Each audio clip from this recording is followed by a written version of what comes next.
So, with that and my notes to hand, you are walking with Gary in tow towards the Silver Lake cities, a place that you have heard a few rumours about. Place that seems to have, from all the tales that you've heard on this journey so far, seems to be an amalgamation of 3, 4, maybe 5 different smaller towns and villages that has somehow managed to work itself into one larger city. The road climbs longer than it should, and as you are cresting over the hill to the Silver Lake cities, you see before you, as you come to the top, a wonderful, beautiful sight that is civilization in the distance. As the final rise gives way to another crest of the hill, the land before you. Hello. It works. Sorry, just fixed something. My bad. As you crest the final hill towards this city, the land before you just levels out, and then you see a not steep but a gentle incline down, leading towards the city itself. For a moment, it doesn't make any sense what you're looking at. Light hits your eyes first, broad, pale, and shifting. And it takes a second for your mind to catch up, for you all to realise you're not looking at the sky. You're looking at water. A lake. Vast enough that the far edge blurs into the horizon. Its surface rolling in a slow, deliberate motion. Not wind-driven, not restless, just a steady rise and fall like something breathing beneath it. And wrapped around that body of water, spreading out in multiple layers that don't quite seem to agree with each other, is the city itself. It does not present itself cleanly.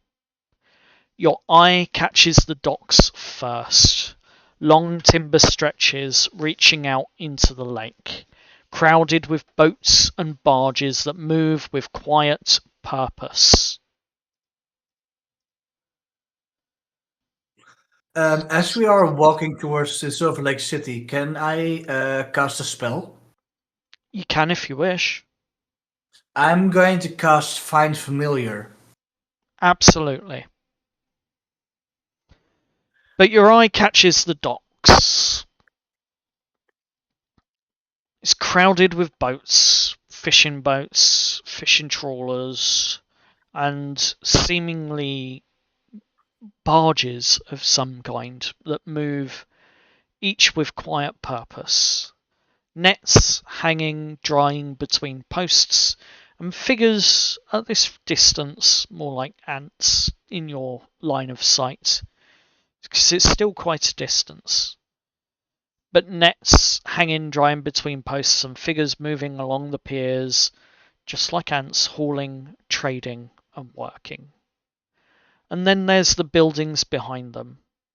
At first glance from this distance it looks whole, but the longer you look, the more it seems to separate.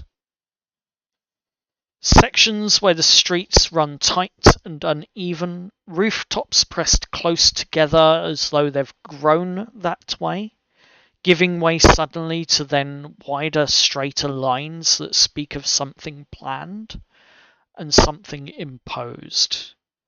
From where you are looking down upon the rooftops of most of the city, from what you can see. With the exception of the tiered castle in the middle, which we'll get to in the description shortly. But yeah, you can see that the streets, some seem to be tightly wound and buildings really closely packed together as though they've grown into each other that way. Other streets giving way to wider, straighter lines of something planned and imposed. But the thing that draws you above all is as you look at this cityscape, as this landscape picture of the city, is that you can clearly see where 5 different towns were once separate and have now merged as the city grew in size around this central castle that seems to have 3, possibly more layers to it in the middle. Gary, looking at it, says, that centre part? That's Londinium.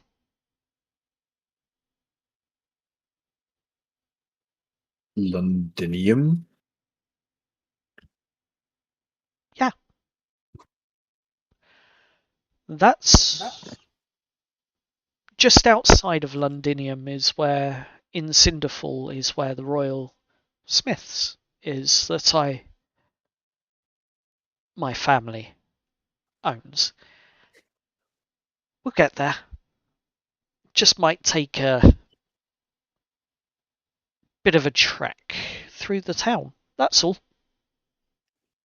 And he cheerily smiles, and you see him raise his hand over his face, and with a wiping motion downwards, across over his hair, through his hair, and down, he changes his form before you from the wily, scruffy black hair that he had to blonde, straight, flowing hair. And his face, his eyes change colour from green to brown. His face elongates a little bit, and you can tell that he has basically cast disguise self upon himself. But overall, as he points towards the city, you see, Londinium, it's not elegant, it's not even welcoming, but it is absolute. And it's the one thing here in this town, this city, that holds the whole place together. And as he points at it, he points at a couple of the towers. And they're hard to make out, but you can see the towers that are there. And he says, stone here, layered upon stone, built higher and heavier than anything else around it.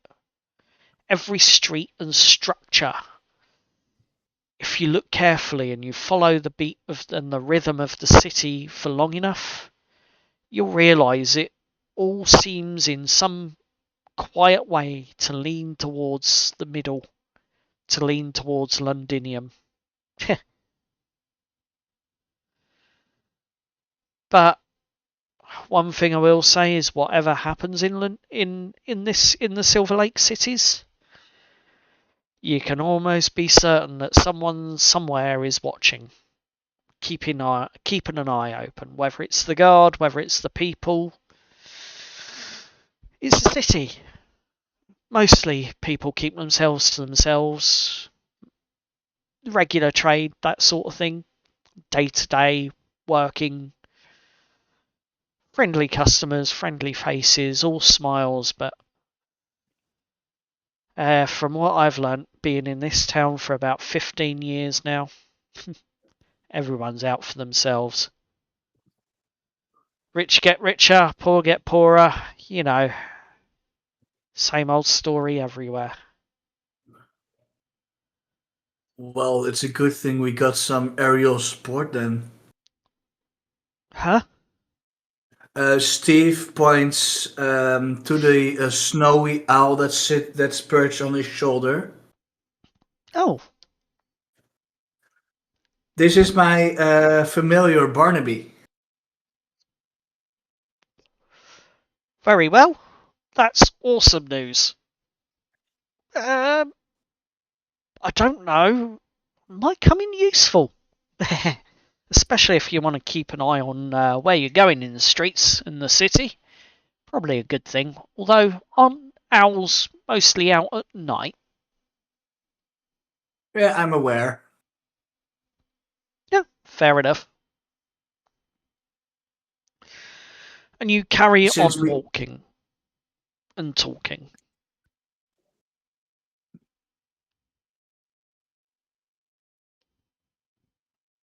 Since we. since since we are damn it.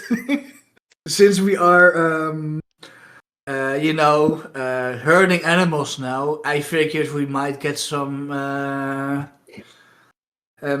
aerial ones. It's a pretty good idea. How many animals are we going to end up having? Do, Nope. do we need to feed it? I mean, yeah, it's a familiar. So I don't. I mean, I don't know how they work. I mean, why don't we ask him, Barnaby? Do you require food as a familiar? Mice. You hear it telepathically. Mm-hmm. Bugs. So, bugs. Snacks. Seeds. Mice. Mice. Mice. Need to So not yeah, have the owl. Barnaby told me he likes mice a lot. That's pretty typical for an owl. I mean, yeah, I've never owned an owl, so this is pretty new for me as well. Right. Well, it can probably hunt for itself. And Can you, Barnaby? as you say that, Chris, and you look at the owl like hoots and launches itself off your shoulder. And after about 5 minutes, it comes back, mouse in claws, perches on your shoulder, and you literally see it rip and bite the head off of this mouse.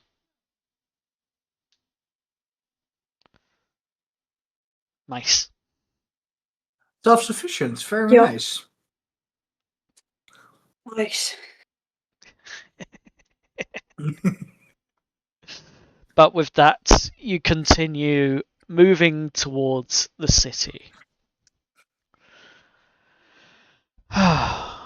Beside you, Gary, having changed his appearance, has pretty much gone silent. Not in awe, definitely not in relief, but with something else on his mind. And as you are approaching, he's staring at the city longer than the rest of you are, eyes moving, not across the whole of it, but towards the centre mostly, towards Londinium. There seems to be a recognition in his eyes, but it's not a comfortable one. And he exhales slow. That's bigger than I remember.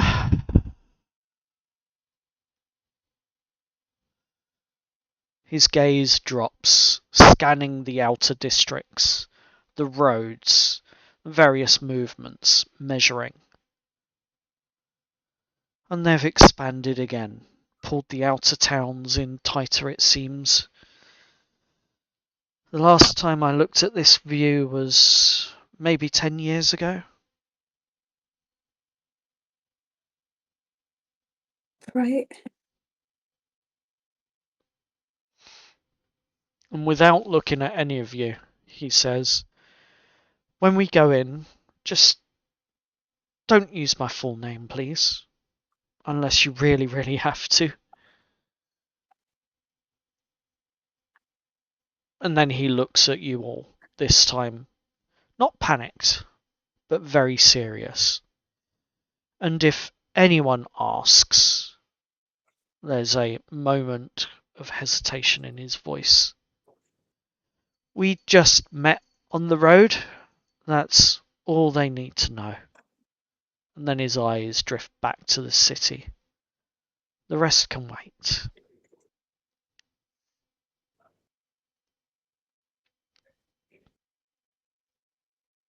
So where do we go from here?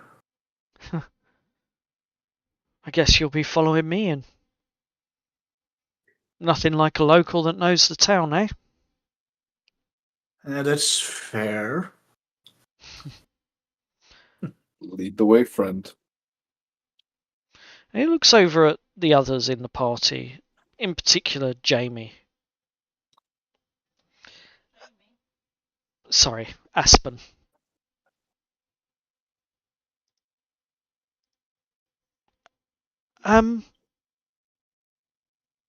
Aspen,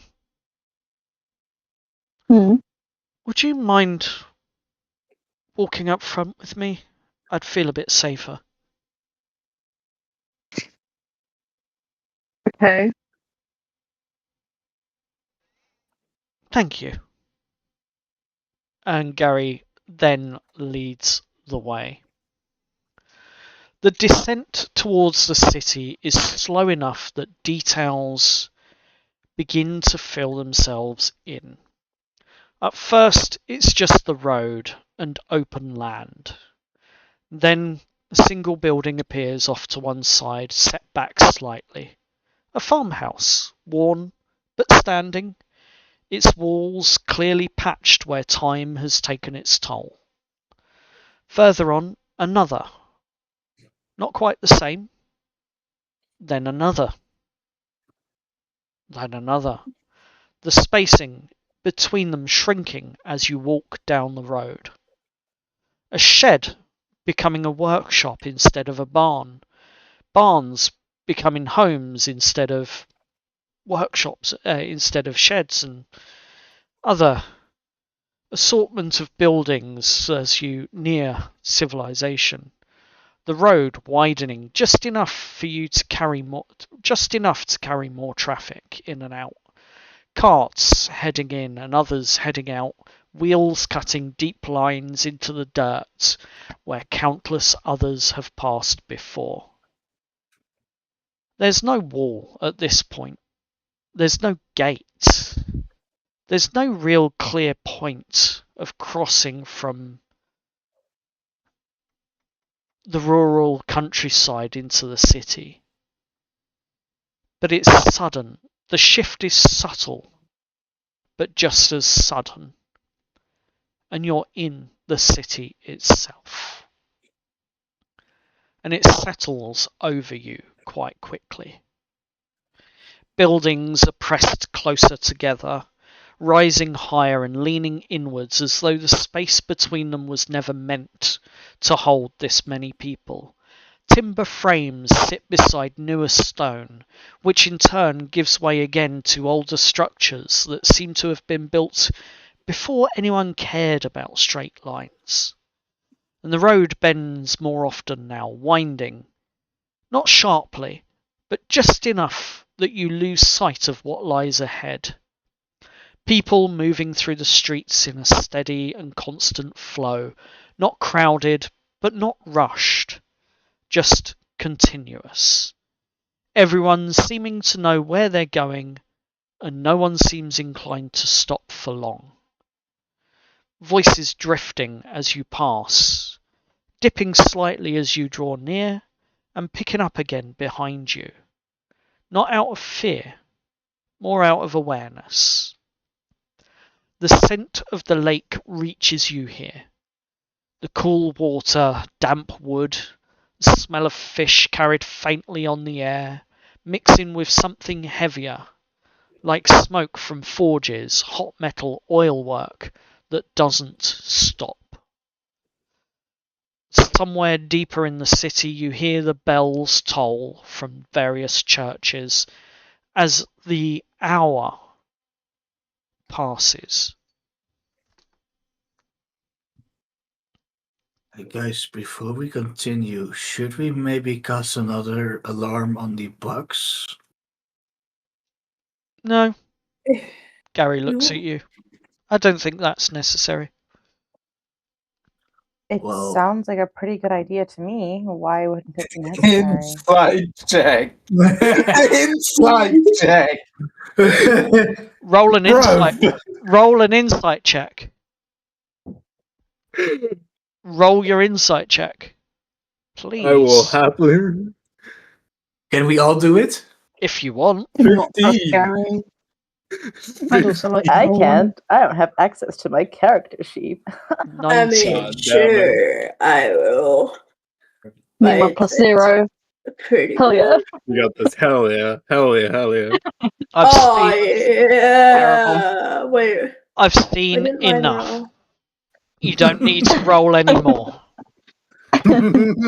He said no My for glasses a are very he said no for a very specific reason.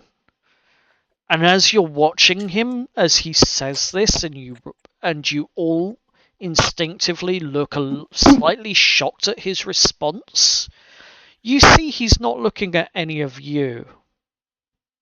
And you follow his gaze and you see several city guard standing, patrolling. That's what he's clocked. I don't like magic. I say this very subtle to him. No, but why would you cast magic on a box in the public? Won't that look suspicious? Won't that want them? Won't that have them coming up to you, wanting to search you and find out what it is you carry? Definitely, but I'm not saying whether we should do it in the open. Well, maybe I misunderstood. But even so, we still have a bit of a journey to get to somewhere safe. Like, all I'm saying, especially since we are in a relatively populated city, the chance of pickpockets are pretty high. Yep. Not going to deny that. But I think we should continue our journey. I don't think we need to waste any magical abilities that we have. Yeah, I agree that it would be suspicious if we casted magic out of nowhere. If you're worried about pickpockets, I don't mind keeping an eye out. Yeah, I think you're definitely more qualified than me to keep this safe. Okay. I mean, I'm the one with the box, so I'm I'll gonna walk with you, but I'll keep an eye out for pickpockets at the same time. Brilliant. Thank you. I would like to cast guidance on myself. Very well. How long does guidance last for? A minute. Minute. So I will continue to recast it because it's a cantrip, and I, for some reason, can't cast it, but I have cast it. Yep, we'll say that rather than you constantly recasting it on yourself, you're going to hold it, and I'm going to allow you to hold the guidance for up to an hour, and you'll be able to just tap yourself when you need it. rather than you recasting it constantly every minute. Otherwise, you'll be stopping and starting and stopping and starting, and it would look even more suspicious and odd. So you can hold it for up to an hour in this case, because it is just a cantrip. Thank you.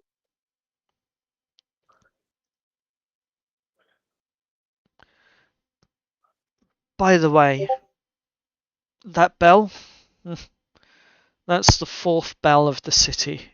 4th bell of the day.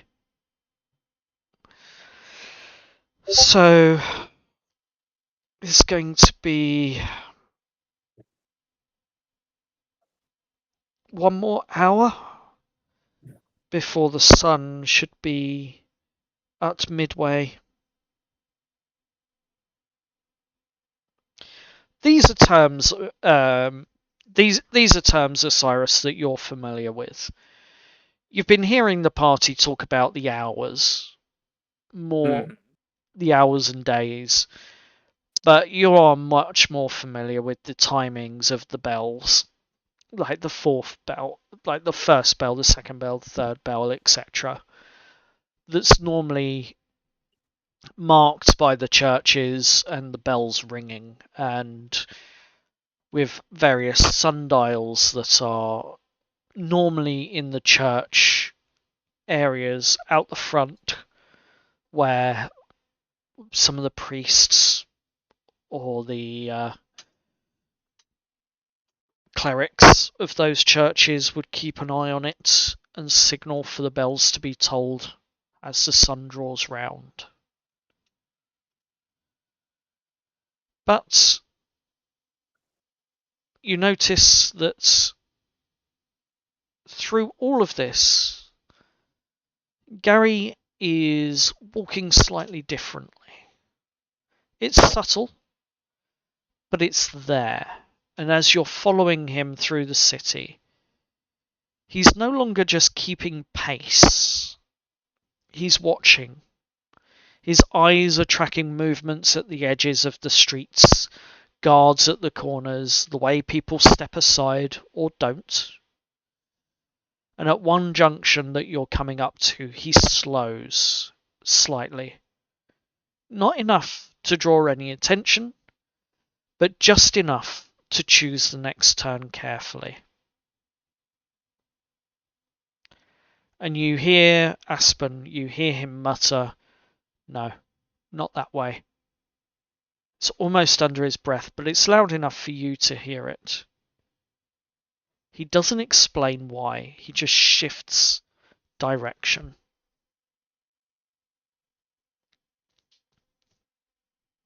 Who's keeping watch?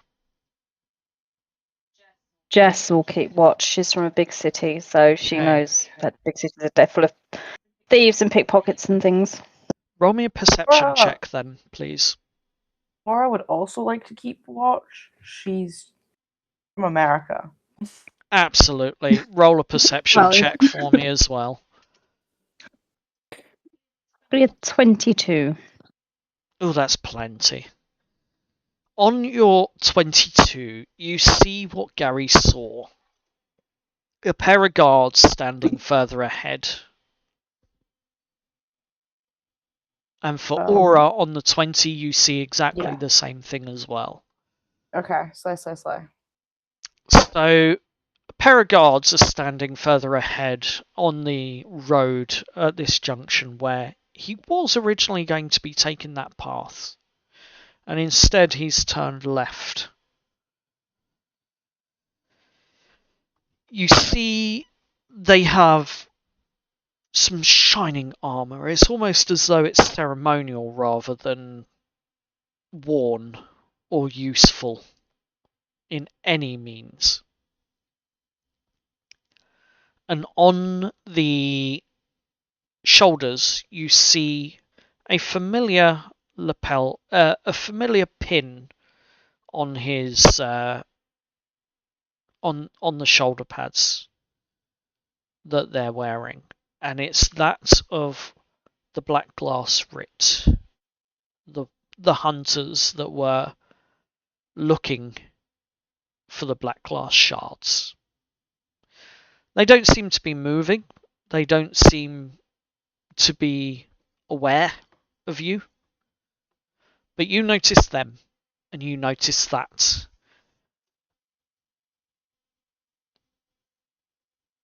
You also notice that Gary's shoulders tighten ever so slightly. Just keep walking, Gary mutters. Don't stop unless they stop you.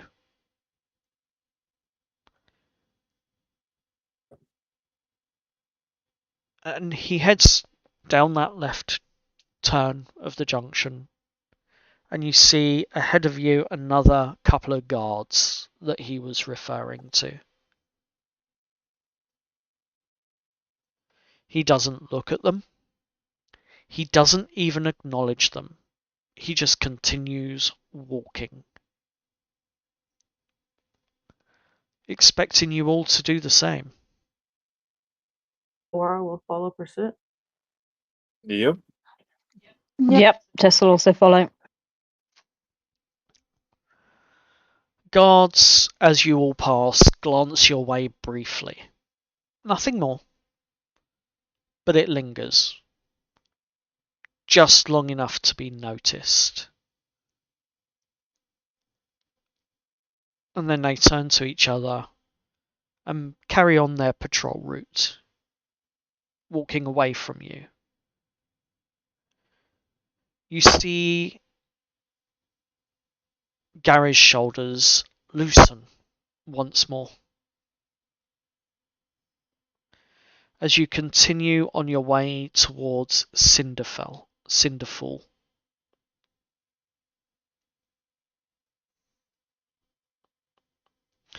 You move deeper into the city, and the streets, almost imperceptibly, seem to be drawing closer and tighter inwards. The angles of the roads that you're taking tighten, paths are aligning here and there, but not by any design you can see. It's more like something you can feel. As everything and these paths, the buildings, seem to be leaning once again towards the centre, you will realise that the path you're being taken on is going deeper into the city towards Londinium.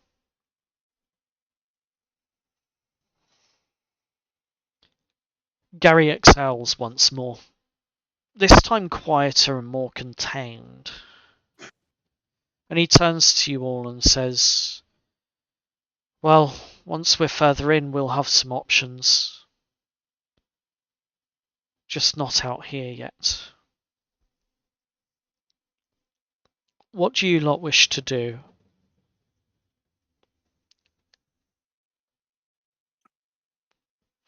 Laura's gonna kind of keep quiet and just follow. She's not a city person. She's never been a city person. So she's kind of out of her element.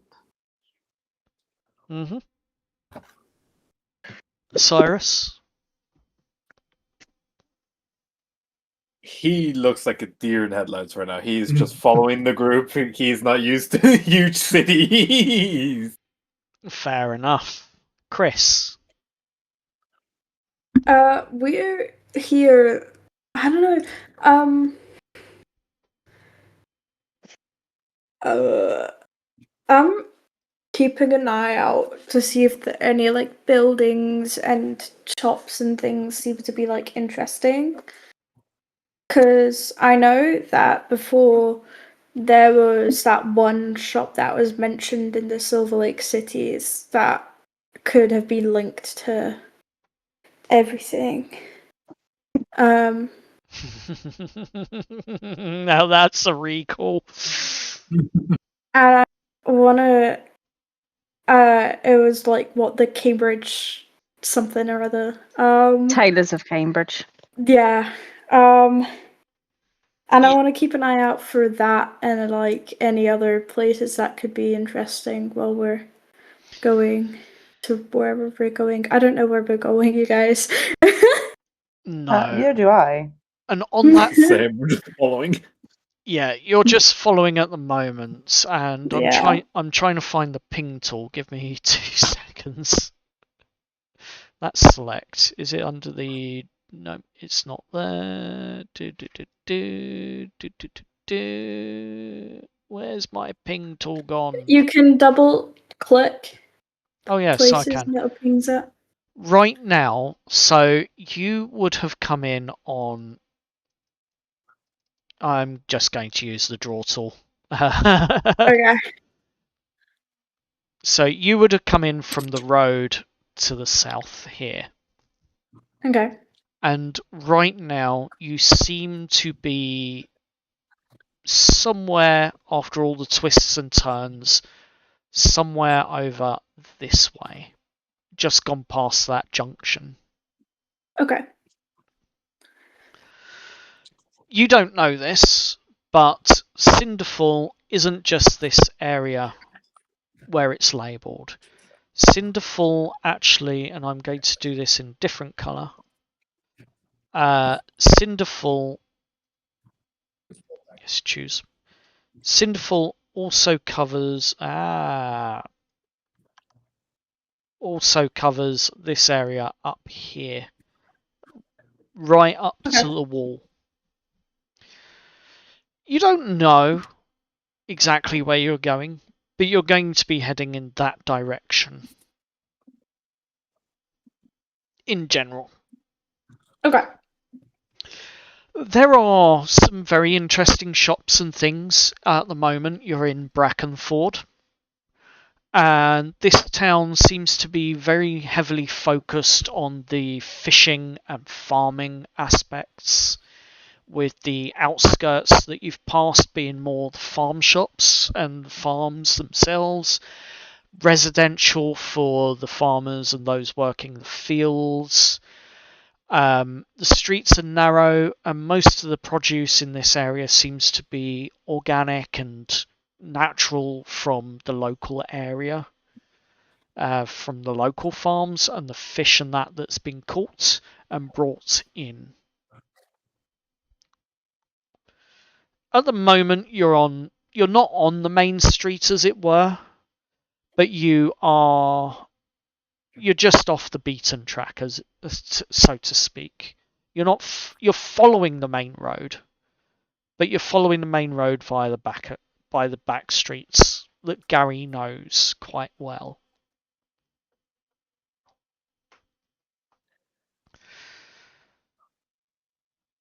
But in keeping your eyes open, for now, there are a few interesting little trinket shops, as well as the fresh fish stalls and the fresh farm foods and that sort of thing. Not too much of interest as of yet. Okay. I would like to keep my eye out for it, though. Perfect.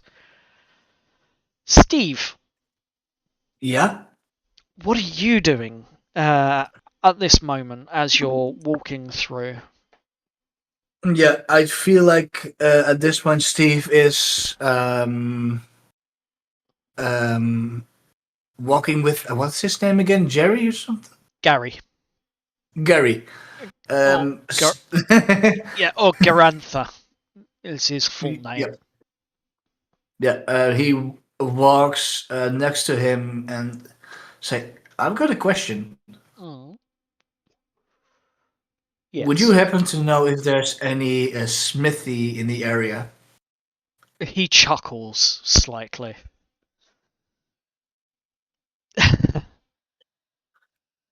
Yes. You're looking at one. That's not exactly what I meant. Where we're going,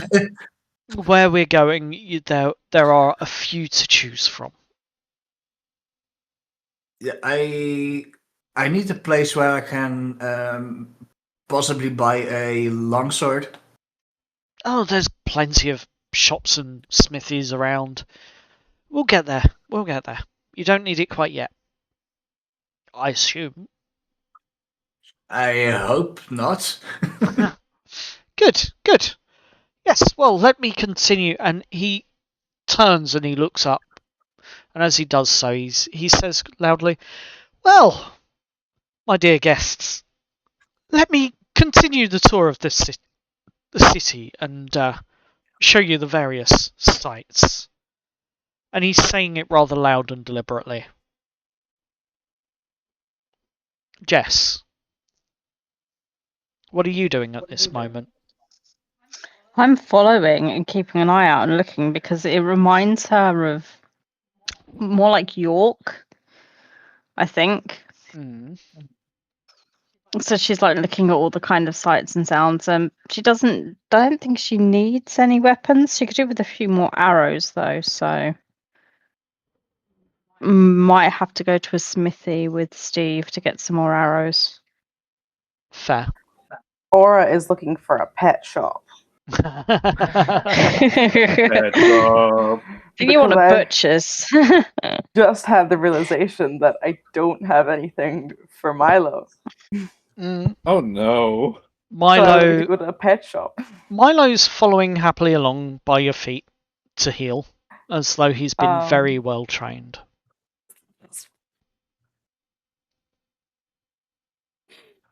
Best boy. We should actually get some like good dog treats and like a collar, maybe a harness. Fair enough. I mean, you would see a couple of pet shops or pet-like accessory shops. I would like to go into one. Sure. She will go into the one that she thinks looks the best. I mean, there's a couple en route as you're walking, and the one that seems to jump out to you is just on the corner, just off of one of the main roads. And Gary kind of squints at you a little bit, but he's like, okay. One stop won't hurt. And as you enter the shop, there's a ding-a-ling-a-ling of a little bell above the door.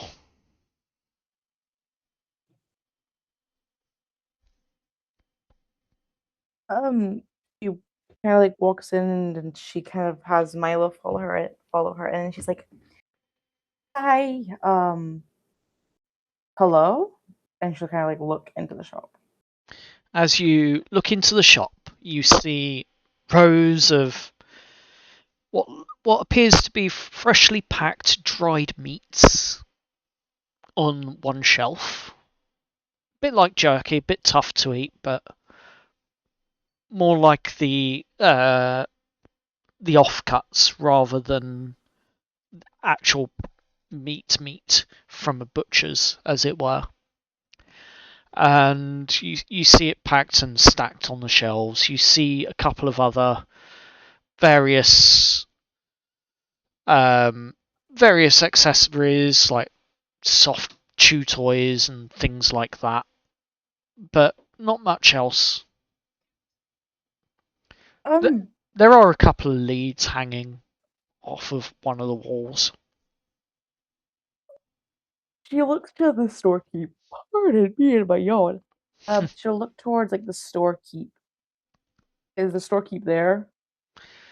You see coming out from behind the counter an elderly human woman who just looks up and, "Oh, hello, dear." Hello, Mom. Very British all of a sudden. God.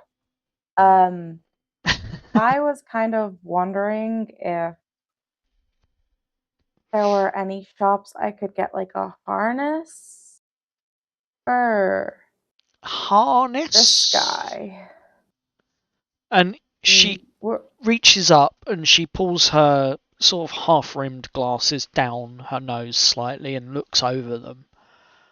"Oh, you have a pretty boy there, don't you?" Indeed.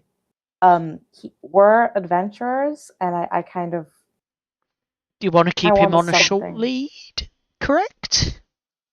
no, actually, he's really well behaved. I kind of want something that will semi-protect him a little. Ah.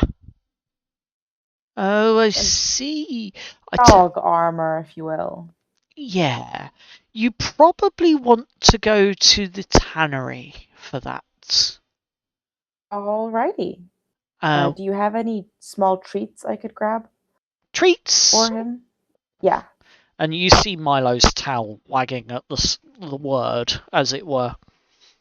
Just a bag that I can like put around my hips for some training. Okay. We have some dried meat snacks, which are over on the shelf, third along and second row high. We will follow that with our eyes and then walk towards it and look at the price. Okay, as you walk towards it and you pull it off the shelf, it is quite clear that this is just chopped chunks of dried meat that have been formed into bone-like shapes. He's happy with that. Very organic. That's only a copper piece. For how much? 1 pack is 1 copper. Quite simply. How big is a pack? A pack would give you about 30 treats, give or take, for Milo. I'm gonna put down a silver and take 10 packs. You grab literally all that's on the shelf, and you hand the elderly woman a silver. Oh my! So now I This now is- have 300 treats for Milo that I can add to my inventory. Yes, you do. My Nice. God, that means I haven't sold this much in as many months as there is silver here. Oh, thank you. You've helped me keep my rent this month. Oh, my landlord will be happy. Ah. Say, what are you doing down this way anyway if you have this much on you? I don't have a lot on me. In fact, that's Okay. it's just Just for him. I'll spend all of my money on him. he is a well-treated good boy then, isn't he? Isn't he I'll let you just? go because I have to get back to my knitting, and I really need to finish this jumper for my grandson before the end of the It'll be a day. lovely jumper. And we shall be on our way. Thank you. Thank you so much, Mom. We'll head out. Have a And good. she heads out and gives Milo 2 treats.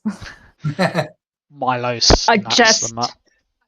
I just want to interrupt a second. Whatever, because the DM was saying the T word, one of our cats decided to yeet the treats off the shelf. Yep. My bad, guys. Magical wizards and all. No, we don't care. Give the dog treats. Yes, absolutely. I would love to know where I've managed to put my treats in the inventory. I would assume somewhere in one of your bags. I'd also assume that, but We'll Listen, assume that.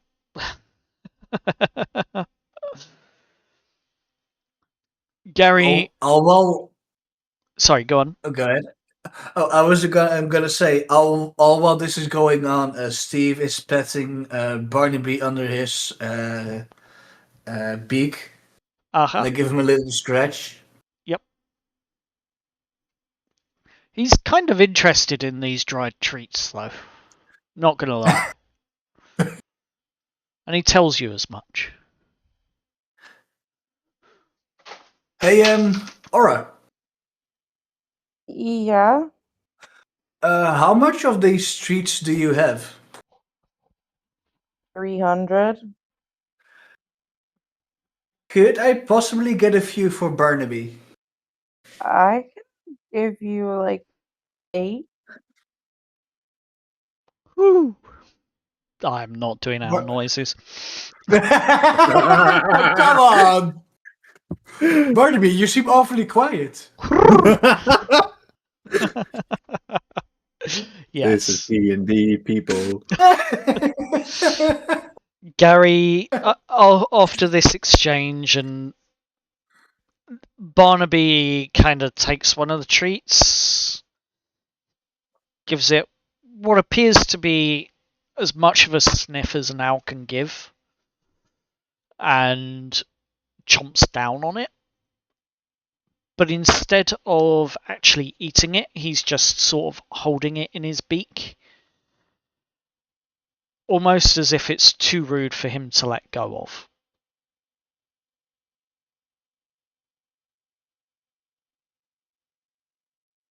Like he doesn't want to fully eat it? Yeah. You know that, it's very nice, as you're trying to chew through something not. It's that sort of look and feel and holding it in his beak that he's doing. Don't worry, I'll tell this telepathically to Barnaby. Don't worry, Barnaby. We'll get you some fresh meat if we get a chance.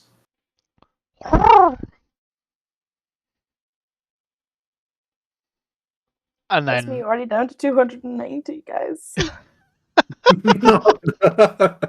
well, he's only had just wanna- one. so- He's only had one, so you can kind of take the rest back if you want. Yeah, She'll probably do that. She'll be like, "Oh, I'll keep them." yeah. Steve hands them back to Aura. Yep. So, So that's 297.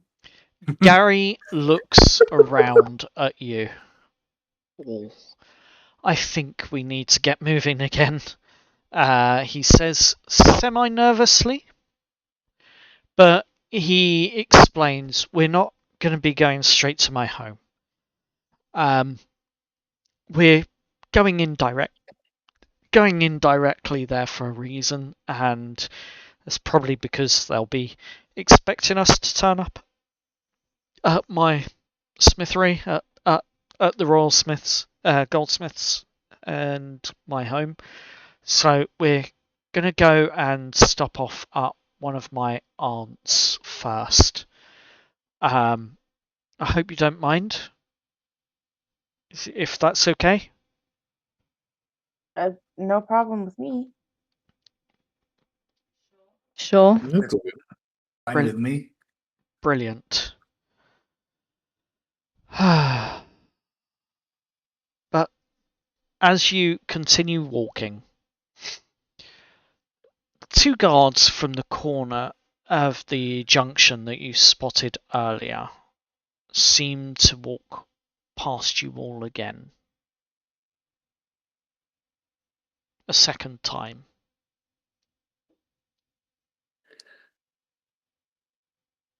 Ooh. And Gary just pushes forward.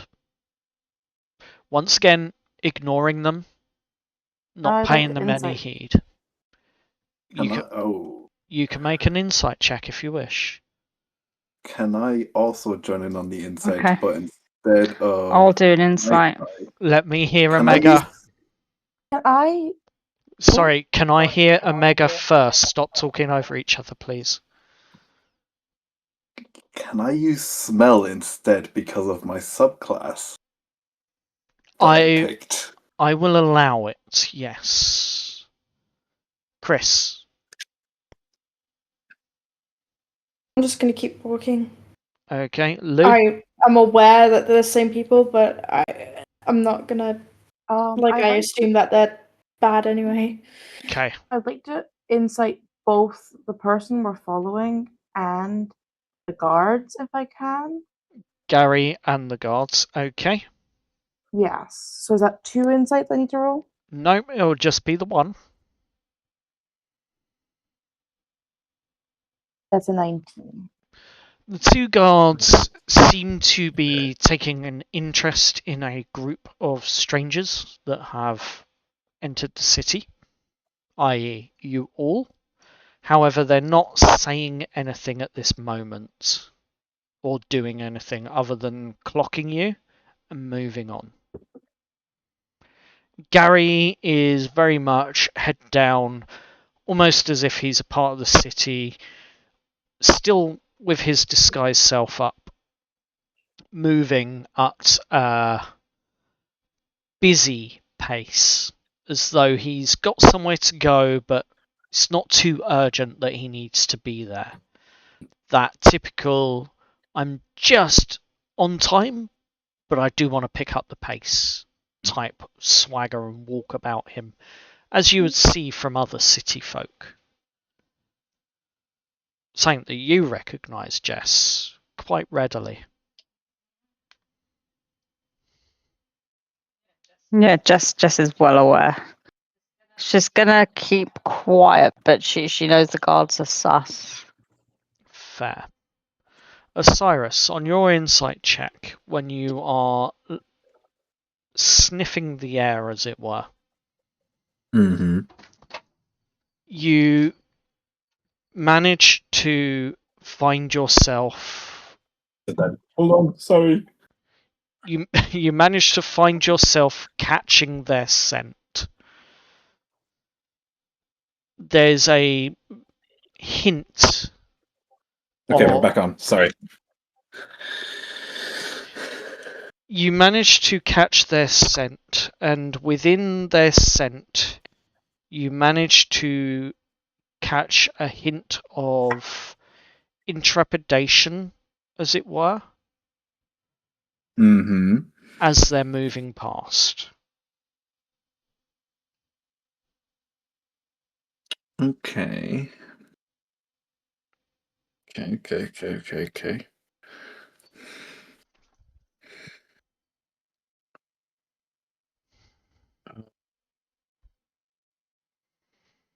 However, you continue walking. The streets seem to feel narrower for a moment as you walk down a small alley and then out onto a much wider road. Yeah, the other side is Cinderfall, by the way. And as you're looking around, you see that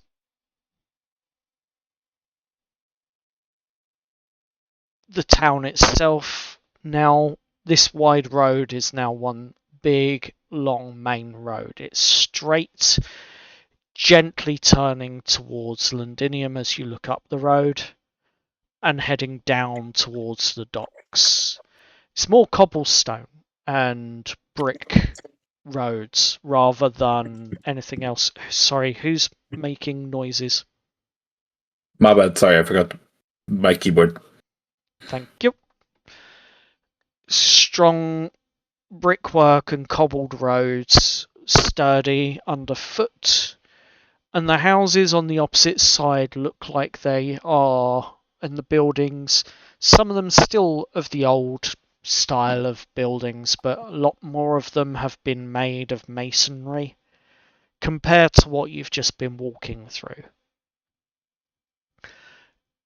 Which makes sense considering Cinderfall is where a lot of the industry in this city is. Strong, sturdy walls, strong, sturdy signs out in front of shops, whether it's blacksmiths, whether it's tanneries, you name it, or any of the other little shops that are selling the goods that these other forges and things are crafting. But the streets are wider, The guards are walking in pairs up and down.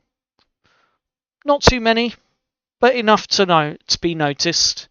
Enough to keep the mischief at bay. Patrolling.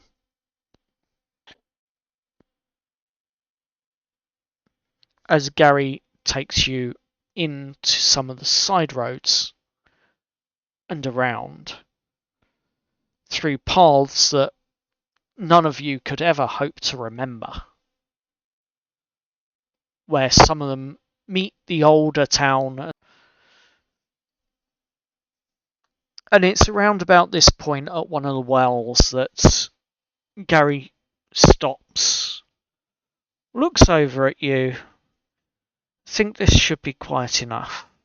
And as you look around, you can see the tall buildings either side of this well in the middle of a small circular area. There's no windows on any of the buildings, and there's no other people in sight. Let's take a small breather here.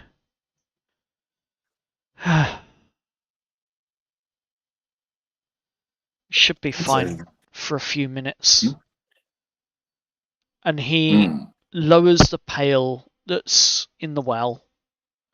He lowers it down, brings it up, and brings up some fresh water. Takes a sniff, and then drinks. It's fresh water.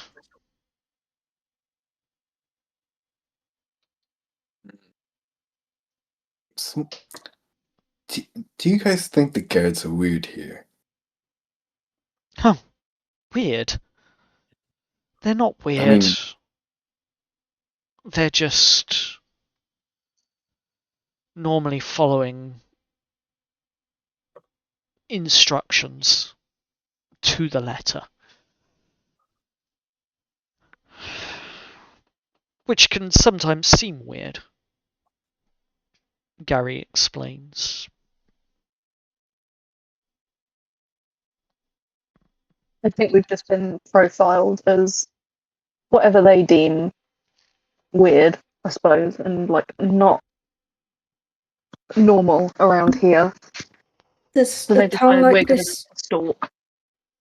Does a town like this being as big as it is not see visitors or tourists often? Oh no.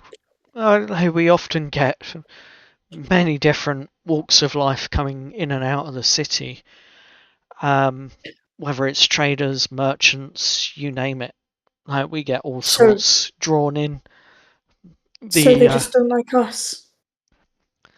Well, and he looks at you all. You got to admit, some of your shoes are a bit funny. Well, we do stick out just a little bit. Aren't we wearing the clothes Elizabeth gave us? Yes, but some of you chose to continue wearing your shoes and trainers. DM does not forget these things.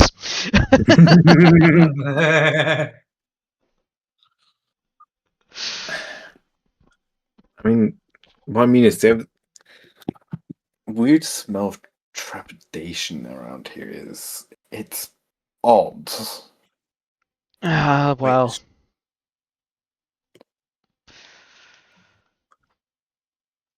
Did you just say smell? I did say smell. Yeah, it's perfectly normal. Why? Not the smell, but the idea of smell being a perceptive means of deduction. It's perfectly normal. Yeah. Have you not got lichens where you've come from? Lycanthrope? No, definitely not. Oh. Where we are from, they're just that fantasy story. Okay. So it's just humans where you're from? Yeah, pretty much.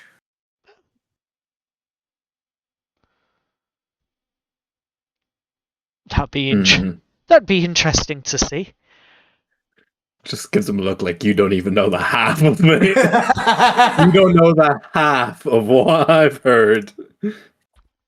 Huh. Gary stands back a bit, and as he does so, the disguised self that he was wearing fades, and he quickly refreshes it. Well, I've only got another hour of this left, by which time hopefully we can make it to my aunt's. I think you'll be you're very much liked by my aunt. She's not she's quite welcoming for guests. Let's be real, but she is she's a perceptive type. Noted. Also, if you need another disguise self, I know the spell, so if you think we need more time, I can cast it on you. Oh, you can. Oh, Yeah. well, that could be useful. But anyway, let's see if we can make it there on time, eh? My aunt's name, by the way, her name is Marla. Marla. Marla.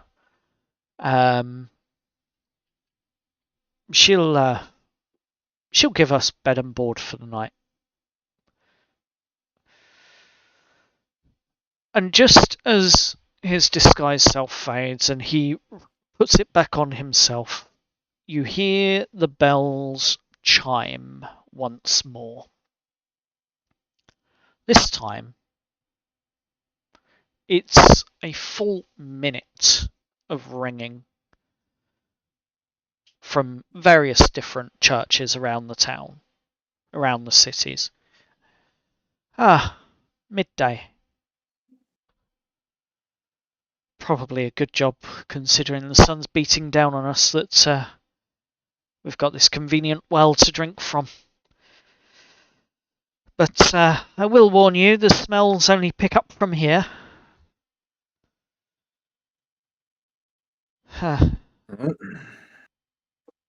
Never thought I'd say this, but I miss the smells of my hometown here. Anywho, shall we press on? Yeah, let's go. Hell yeah, let's get this as fast as we can. As you progress on through the town, eventually you get about halfway through the rest of your journey, heading up to where his auntie Marla lives. I would like another perception check from Lou and Jess, please. Lewis currently had to leave because of a fire alarm going off in the apartment. Okay, I'd like another perception check from Jess. 16. You notice them first, even before Gary. 2 guards. Once again, with the lapels on their shoulders. From your earlier perception check, you clocked their features. And you clock the same features on their faces on these 2 guards. Hey guys, and I'll whisper, we're being followed. I'm not surprised. Mm-hmm. Gary looks at you and just says, well, you know what to do. Only this time I want deception checks from all of you as you try to pass them without being seen. Okay. Deception or stealth then? Deception, because Okay. they know where you are. You are trying to deceive them that you're not of any threat you're trying to walk past without noticing that you've noticed them, etc. And they are keeping tabs, so it's not stealth. And I will. Can Barnaby give me the help action? How would Barnaby give you the help action? I'd say Barnaby like flies up to a building and I feel like this tries to distract them a little. Okay. Yeah, I'll allow it. So deception, right? Correct. Can I be really annoying and like attempt a story-ish, character-ish thing? As like annoying and main character as I'm being.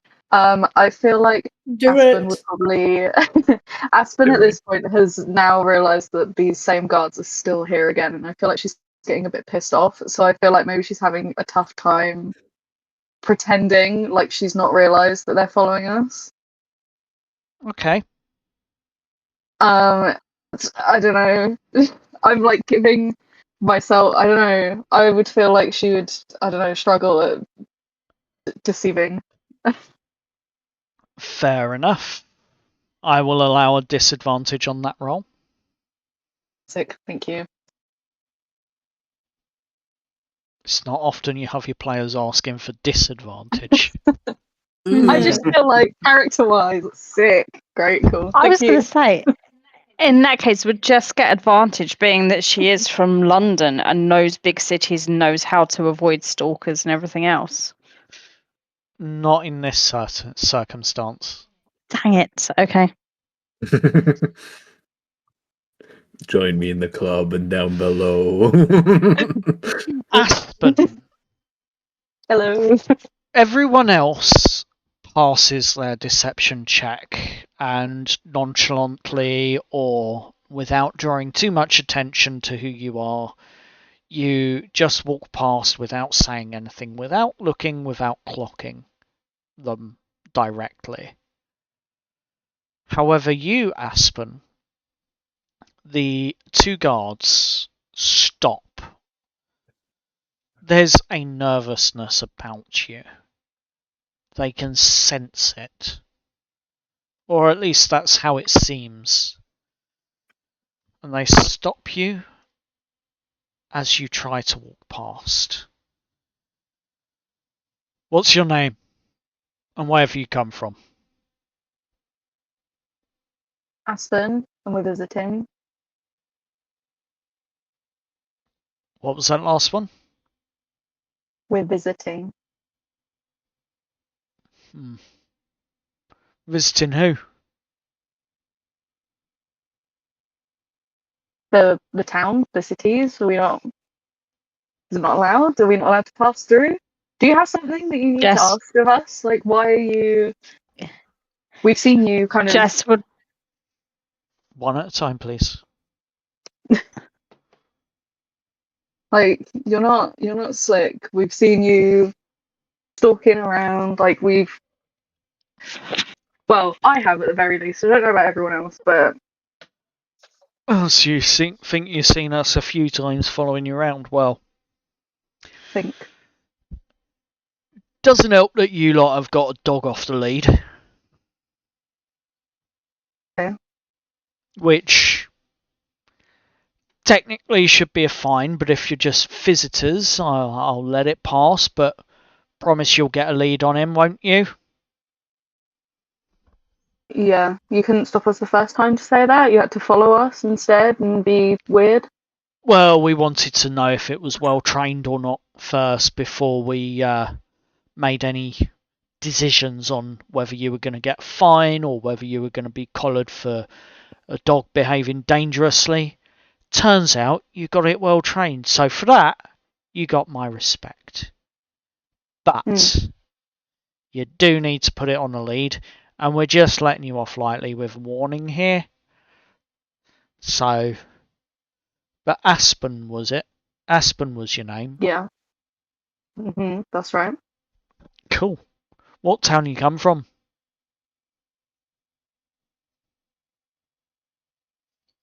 Fun remembers. Jamie does not. Give me a sec. Difficult Looking through my notes. Give me a second. In the meantime, what was you going to say or do, Jess? I was going to step in and help Aspen, but I'm trying to find the town name. Albert. Were we in Albert? Albert. No, we're in Albion. God damn it! I wish I'd made notes. Ironstead. We're from Ironstead. Ironstead. I knew that. Oh, We're coming from Ironstead. Right. I'm sorry. I need to make a roll on this. Bum bum bum bum bum bum bum. Oh no. You're hesitant enough that he thinks it's just nerves more than anything else. But he buys it. Fair enough. Big city like this, probably a bit strange for you. Who's that? And he points up at the blonde-haired Gary. Do you have an issue with him as well? No. He doesn't look like he's from Ironstead. He looks like he's from here. Is he your guy? He's like showing us around. Okay. That's the reason why you're going through these back roads then. That makes a lot of sense. Right, okay.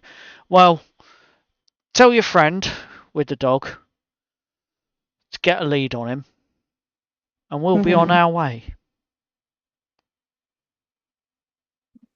And he stops, he turns, joins back up with his colleague, and they carry on walking past you.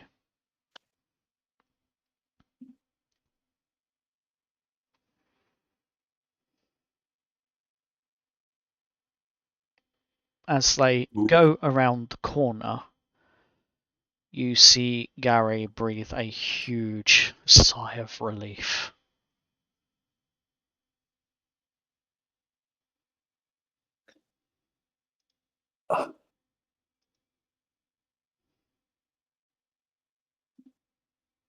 Jesus, that was something.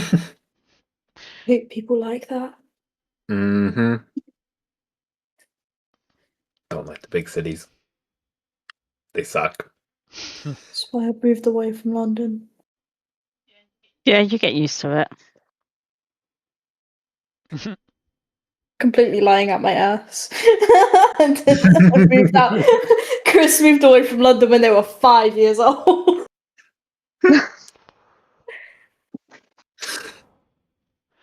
About another 30 minutes, the bells toll once more. Another single strike, 1 hour past midday. The disguise on Gary, you all see it fade. And he looks at you with his wiry black, scruffy hair. I haven't got any more. And we've got another 20 minutes to go. About half a bell.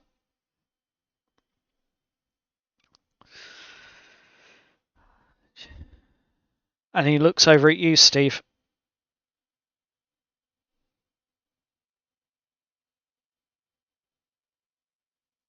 Steve? Steve? Mike was muted, my bad. So, I can't cast Disguise Self on you because it's targeted on yourself, but I can cast Alter Self on you. Well, we're in a quiet spot at the moment. What does Alter Self do? It changes your... let me get the spell description for you. Without the book. Oh, I know what it does, but Gary doesn't. Alright. I can alter not just your features. I can change your entire physical form. Huh.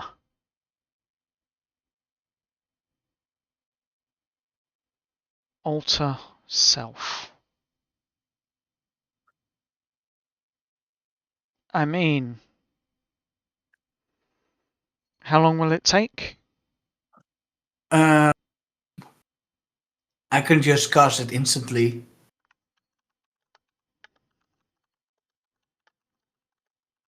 Oh, okay.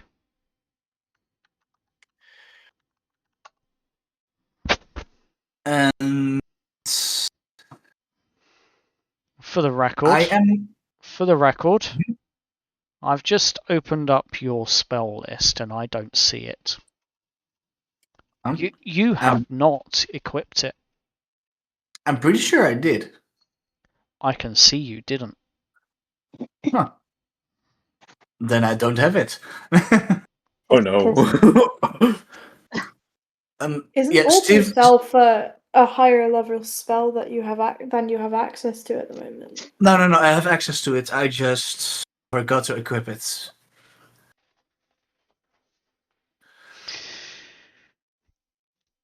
Sure. But I think Maybe we can. just. I think we can make it. Yeah, we're just going to have to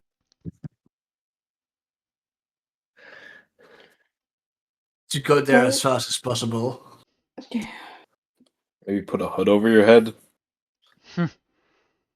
One step ahead of you, and he pulls his hood up.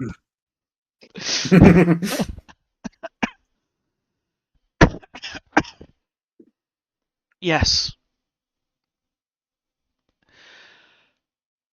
As you continue on your journey, you don't notice anything more. A couple of guards here and there, dotted on street corners. But you arrive at a building that's off of one of the back alleys. You can hear around you the distant clanging of metal on metal, and the smell of sulfurs and other burning materials in the air. But Gary arrives at a small blue wooden door in an alleyway with you all behind him. The building itself doesn't stand out at all, but that's the whole point. It's tucked between two larger structures. Its frontage is plain, functional wood worn smooth by years of use, painted blue. No signs are hanging above it. There's no mark to claim it. It's just a door, slightly off-center, and a narrow window set too high to easily see through. Gary slows as you approach. He's not hesitant, but he is careful. Glancing up and down the streets, he knocks. Not loud, not soft, specific. And then there's a pause before he repeats the same knock. Then you hear a movement from inside. The door opens just wide enough to reveal a single eye looking across all of you, sharp, measuring you. And it flicks over each of you in turn before finally landing on Gary and stopping. The door opens wider with a creak. Well, you're either very lucky or very, very stupid. Get inside, quick! And Marla opens the door as you all walk in. Marla is an older artisan who knows Gary's family quite well. She comes across as someone who doesn't trust easily. as she looks over all of you. Well, introduction should be had, I suppose. I'm Marla. And as for Gary here, well, you didn't come back alone. So that in itself is already a problem. But please, do come in. I can afford some simple luxuries if you wish to eat.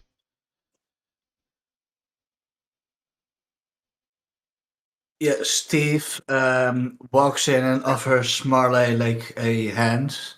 The name's Steve, and this up here is Barnaby. She looks at your hand.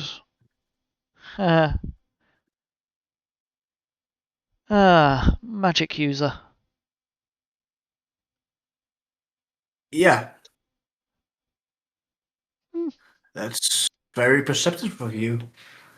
I can They tell by the calluses of your hand how, rather than it being of someone that's been working hard, they are soft and supple like someone who wields the magic.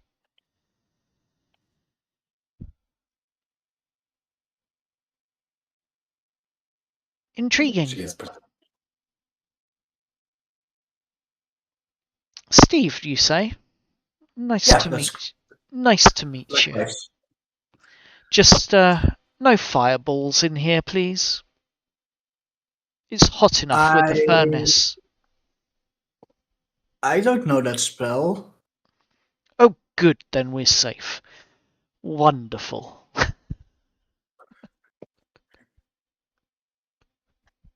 At least not yet. She looks over at the rest of you. And who might you be as she looks up, literally looking up at Aspen? Who might you be? Aspen.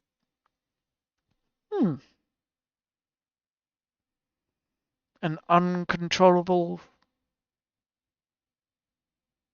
force to be reckoned with, looking at your stature.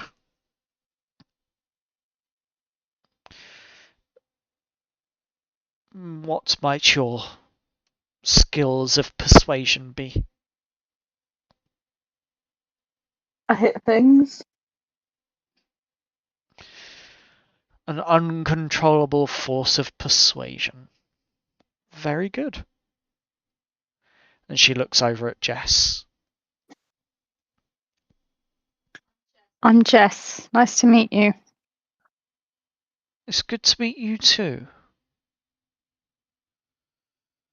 I'm intrigued. I can't tell what you are, or what you do for a living.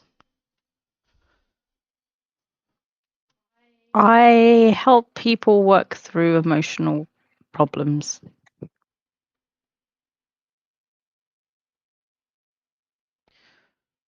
Like an advisor. Sort of, but more. How do I explain this? So you get people who may be unwell in the head due to past experiences, and I help them work through that so they become well again, or as well as they can be, I suppose. Huh. Yeah. So an emotional advisor. Interesting. Yeah, we'll go with that. Very interesting. And she looks over at Osiris. You look like you've been journeying for a while. Weathered hands and features. Perhaps on boats? Oh, that is correct. My name is Osiris. Cyrus, a pleasure. Haven't had a sailor in my mists for a long time. I hope it's a good experience. And he bows to her. Oh, it was definitely fun. Oh no! But those were in my days of youth, more than 50-something years ago. No more. No more. After I turned 25, I became an apprentice to a royal goldsmith, shall we say.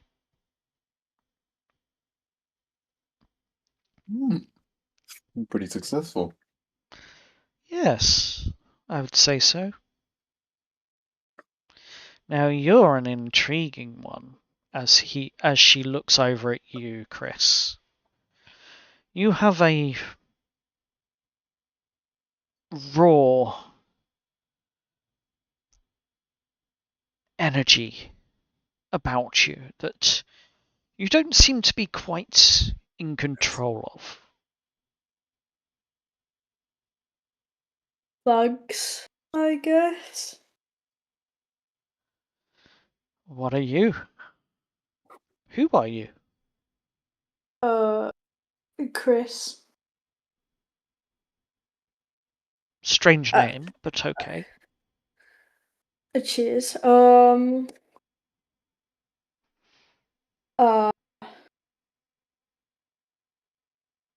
don't know. What can you do? I guess I do magic stuff as well sometimes.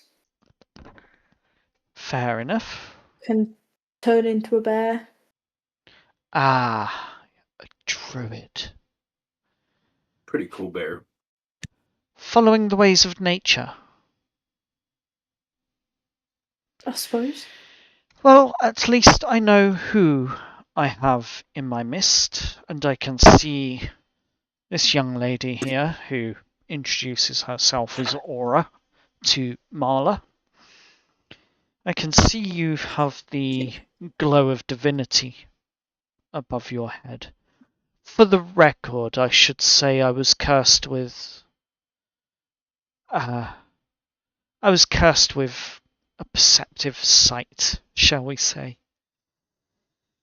So even if you came in here with various disguises, I would see straight through it. Yes, I am Marla Venn. He calls me Auntie. His family calls me a God-sent blessing. I see myself as cursed to see the truth. And I will damn the day that Fae interfered with my life.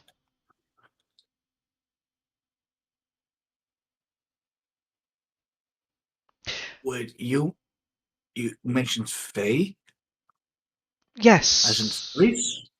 As in the Feywild, as in Fey spirits, yes. I will curse the day they interfered with my life. You see Steve's face slightly brighten as this is new information. I've never heard about Fae. The Fae Wild. What is it? Let's just say if you ever end up there, don't expect to come back in the same time as you left. Huh. I will keep that in mind. And Steve grabs his What's may tome that also counts as a spellbook and starts writing it down.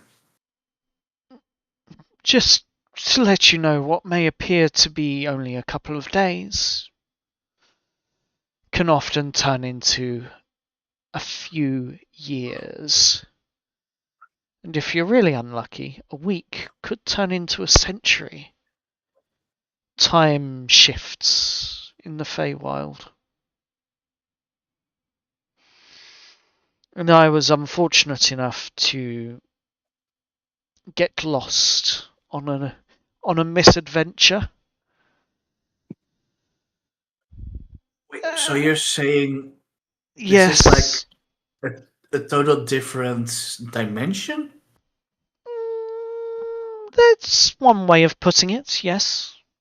It is another dimension. It is another world. It's another pocket in the universe. Steve at this point looks flabbergasted. But the reason why I can see everything that you are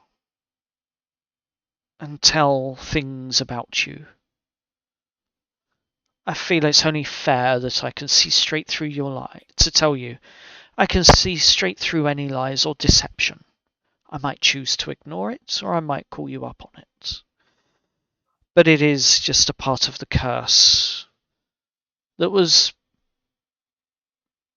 gifted unto me in order to return back when I came from, not where.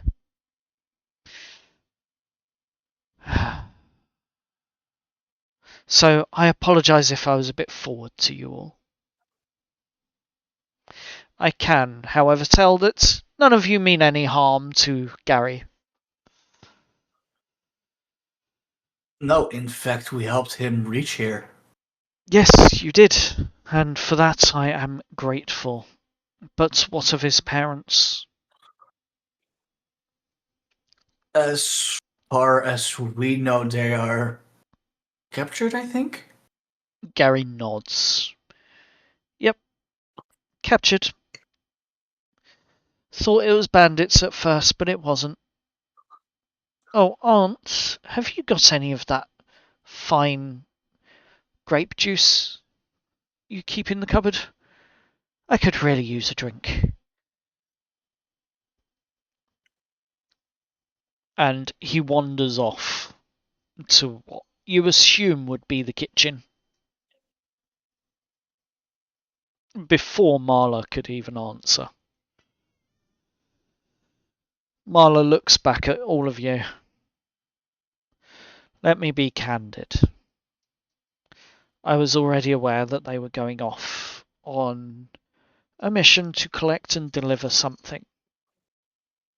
Something that is wanted.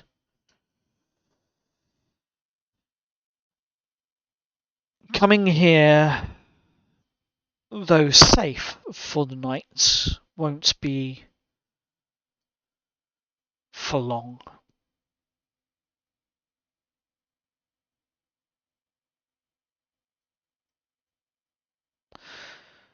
So what do you lot intend to do whilst you are here?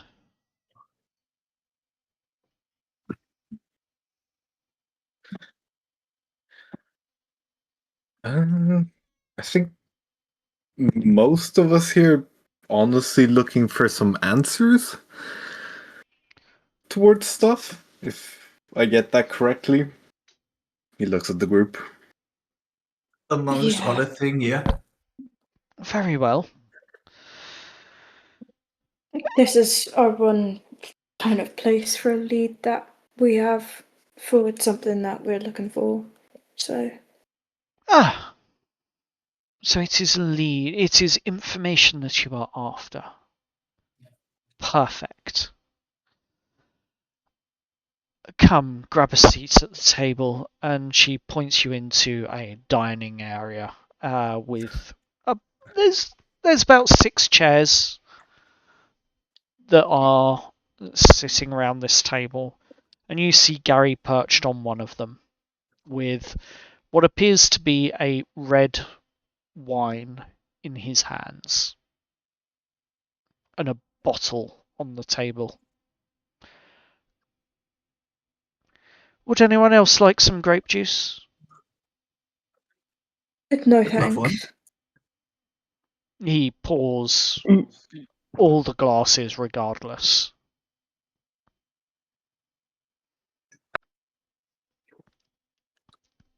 It's a dry red wine, for the record. Mm. Is there a plant nearby where I am? Not really, no. Dang it. Okay, no worries. Marla looks at you all. So, it's information that you're after, correct? Yeah. Tell me, before it becomes dangerous to be here, I might be able to point you in the right direction.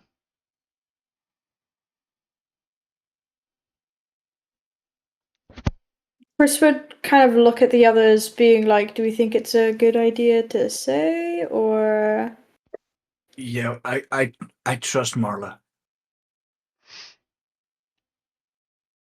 Chris would then go on and say, we're looking for a place called... What was it? The Tailors of Cambridge? Her eyes light up as The you Cambridge mention. Tailors? Yeah. As you mention the Tailors of Cambridge, the Cambridge Tailors. And it is the Cambridge Tailors, I believe. Cambridge Tailors, slay. I've got Tailors of Cambridge written down, but okay. Okay, so it's Tailors of Cambridge. Well done for writing the note down. It's in my notes, but it's way back. As her eyes light up. Ah.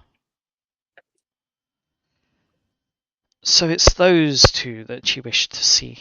Strange fellows. Don't like them. No. Oh? Why not? The first things they said when they visited our goldsmiths, was an absolute lie. They said they were visiting from out of town. That in itself wasn't the lie. The lie is what followed. They said they were from Ironstead. They weren't. I could see straight through it. God damn that curse. They continue to this day to maintain that they were from Ironstead. And every time they say it, every time I've heard it, yeah, I see the threads of ill-woven fate spread throughout the city, tying them all together with this, like a piece of string. Only it's not visible to most. And it all leads back to them. Don't you think they're keeping up this lie to protect the people amongst them from where they're really from and trying not to scare them or get attention? Why would they need to do that? Well, because we've been very discreet about where we are from. So, She looks up at you all and looks at Killian and looks at Osiris.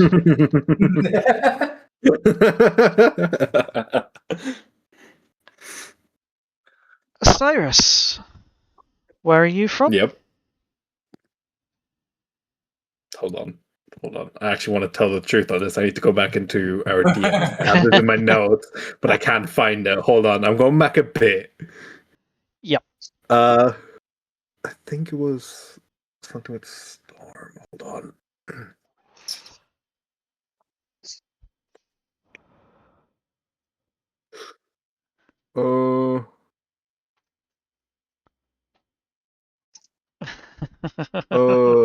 Testing all of your note-taking skills in this session. Yes. That's I think where I was from. What was it? There's two. Why did I not write it down properly? Oh dear. It was like, oh no. It was well, if either, that's the case, both of them can be right. it was either Dragon's Reach or I think it was Dragon's Reach or Stormwatch, but I think I chose Dragon's Reach. Tell us. Let me have a look at my notes because I've got notes on he everyone. hasn't told I you. never said. No. I never Dang said where I it. was from. I just said before I was from Ironstead to you guys. And we believed you right away. Yeah, no one questioned it. I was like, yeah, no, calm. Right on. Calm. Thanks, guys. Wonderful. So you're from What? Dragon's Reach. Yes, it is.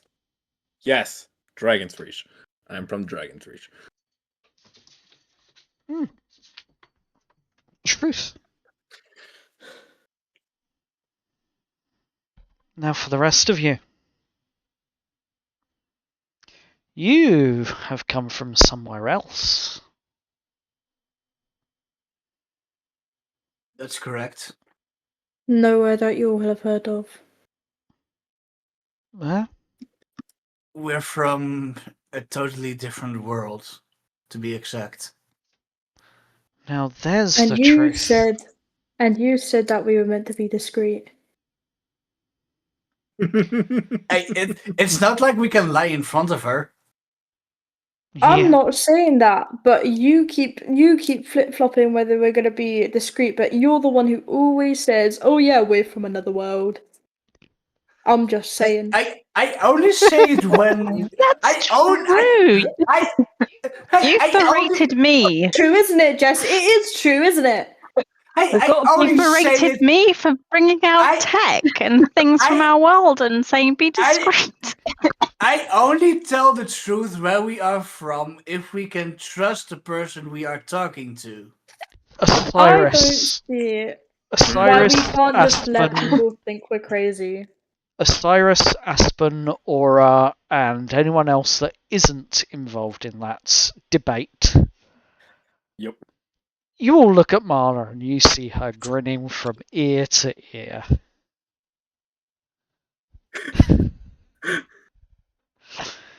I see. Well, I'm glad. Glad that one of you can tell the truth. Me? Only one of us. I didn't say you lied, but you were inclined to hide. Blame him. I'm not blaming. He said not even a minute ago, yeah, we're trying to be discreet. I wasn't lying. I tell you wasn't what. lying. I tell you have what. you- sorry. Stop. Right now.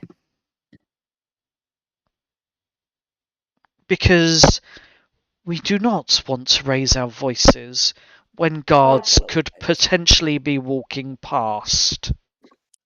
I apologise.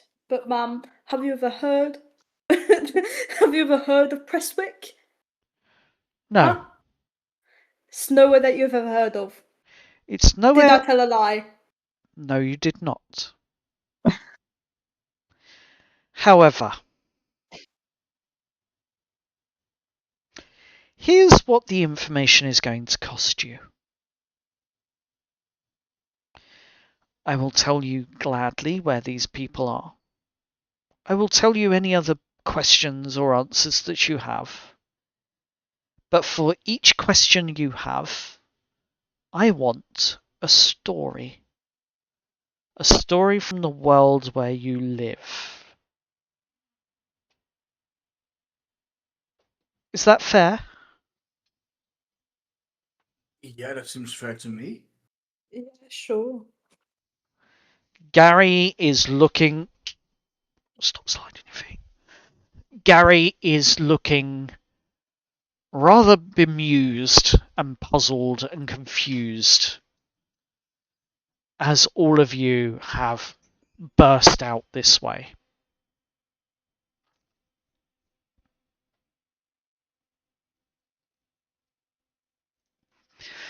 And Marla turns and says, Gary, I think you need to head upstairs. There are some things that you do not wish to comprehend.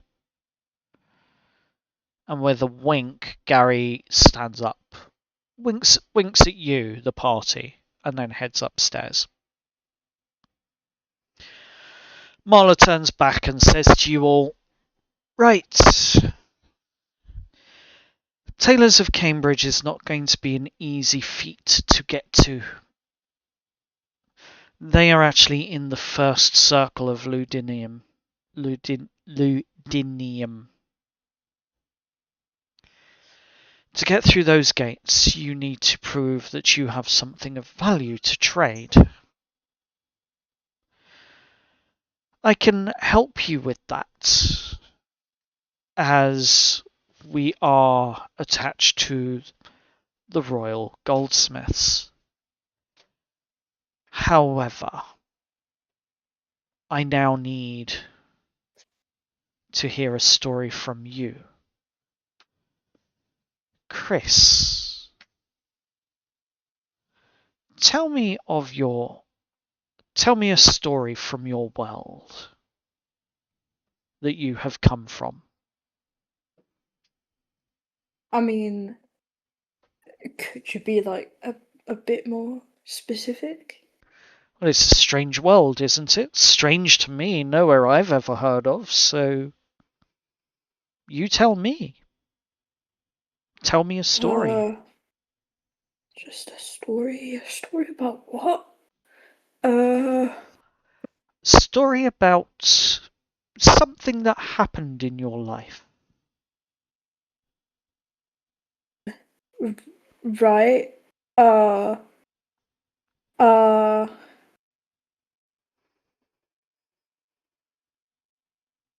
don't know. I moved. Me and my dad used to live in like a huge city called London. It was the capital of where we lived. When I was 5,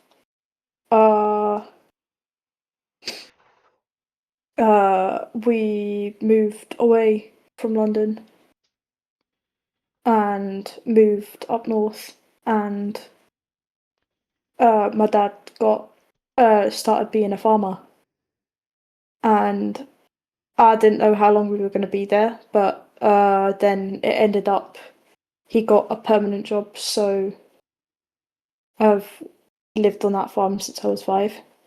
Still work there now.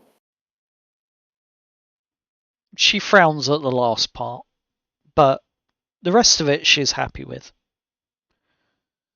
Well, I think it's safe to say you're not working there now, are you? And she chuckles slightly. What, did that set your lie detector thing off? Well, no, I can see you not working there now because you're on this world. Well, yeah, but like I was talking about before we came to this world, like. Yes, no, I'm aware. I'll allow it. It's fine. I don't know what stories you're wanting, like. You talked of a city and you talked of a small village. Small town. Not too dissimilar. I'm just building a picture of your world, that's all. Now, any more questions?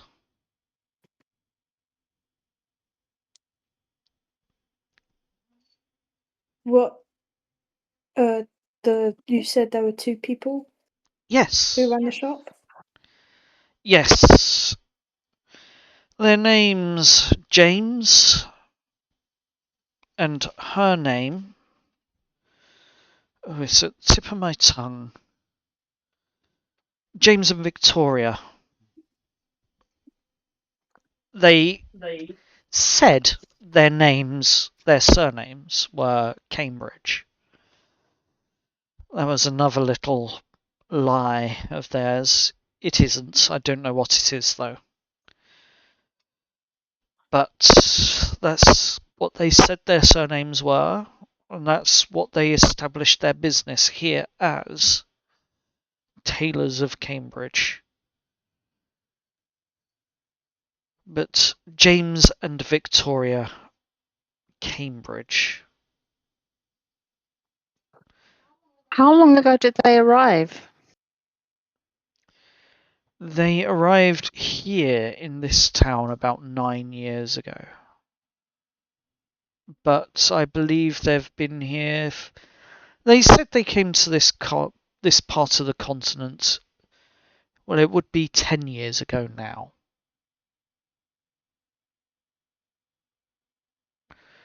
And she looks at you, Jess. Okay. I've given you the information you asked for. Now I want a story from your world. Does the story have to be about me? It has to be about your world. Let's see. What can I say? We have a lot of issues in our world, I would say. Lots of corruption. But at the end of the day, people help each other out. We've had some really horrific things happen, especially in London. Well, I'm from London. And when horrible things happen, a lot of people group together to help other people, I suppose. There's been a few horrible people doing really horrible things, and it's just pulled everyone together. Or is that not good enough as a story? No, but it does deliver a sense of community. Well, unfortunately, our world is more divided than ever right now, but there is still community out there, and there are still very good people out there working to, make everything a better place, I would say. And I've got a job that I want to help people and, help them get over whatever issues they're experiencing as well. Ah, that's very noble of you. I wouldn't say noble, just the way the mind works really intrigues me. Ha. You're a planner. I think back in my world, the term we're looking for is an assistant psychologist. Was training before I came here to be a full-on psychologist, and was going through my training to kind of get my master's and then hopefully get a doctorate, and but I'm here. So you work with the mind, with the way the mind works, the way people think. Kind of, yeah. If you think about, I don't know, there must be lots of horrible things that happen in this city, as in any city, and She chuckles. you get people who have been hurt, and they end up very upset, sad, have no hope, and I like to kind of help people, to kind of give them that hope and make them want to live and get over whatever trauma they've experienced.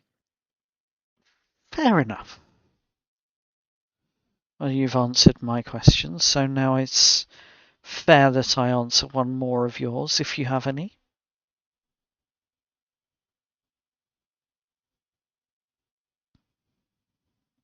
So, I've got a question. Yes. And, well, this is a bit more straight to the point. Do you know who the people are who took the parents? Ah. Well, if it's like anything that's been going around, these would be people from the White Hollow district, known as the Black Glass Writ. They are cold, calculated, and determined to gather these black glass shards, and she takes a look at your sword hilt, Osiris. Mm-hmm. Not too dissimilar in colour and shine to what's inlaid on your blade.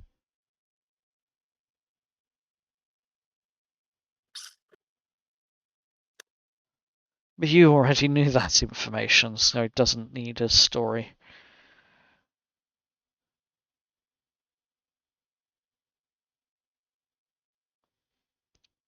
But White Hollow is where the administration and the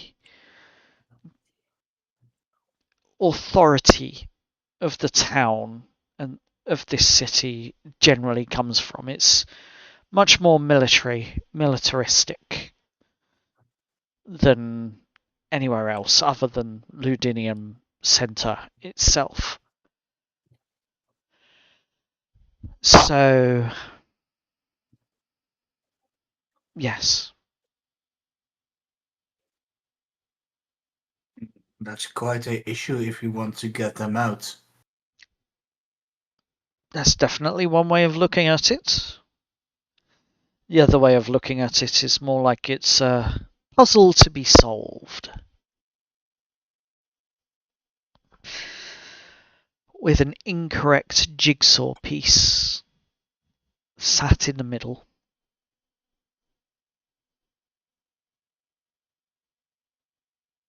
Well, turn the puzzle piece in the right direction and it will fit any time. Yes. Right now they believe that the shards of black glass will help save the city from the 2 rivers, I believe it is now, that feed into the Silver Lakes themselves that have dried up. And they are determined to get their hands on these pieces of glass by any means.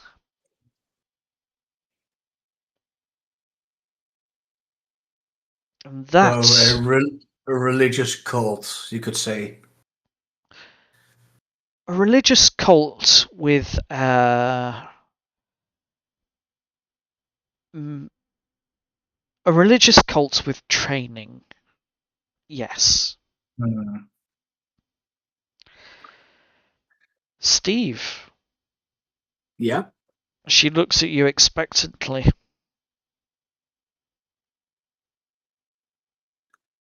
Tell me a story from your world. But of course, so back in my world, I am known what's called a martial artist. I train in various techniques and use that to teach and defend myself.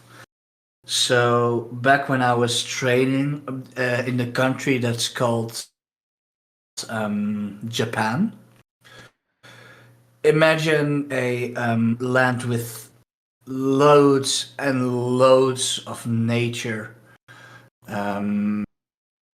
Grass that's called bamboo growing everywhere, fields of rice everywhere where you can see, and of course Mount Fuji, a amazing mountain with an even more beautiful view.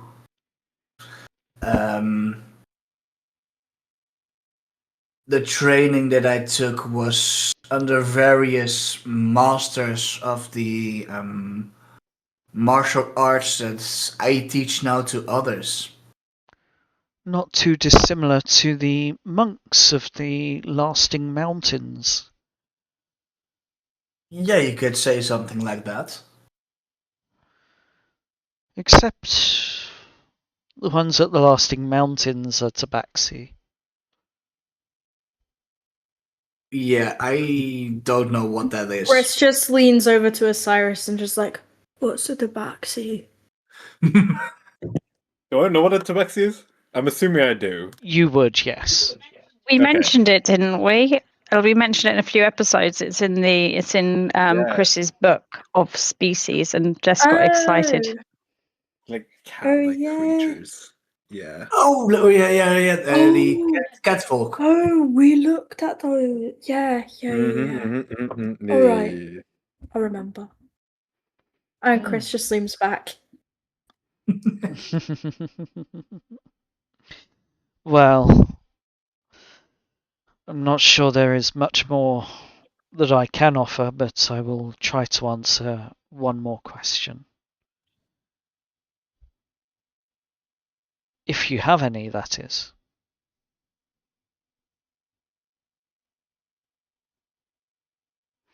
And she looks up at Aspen. I have a question.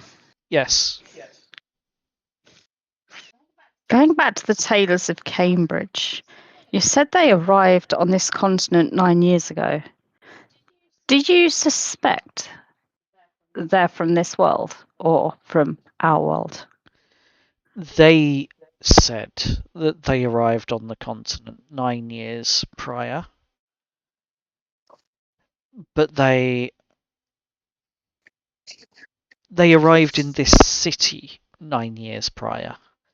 They arrived on this continent 10 years prior, allegedly. That much is true.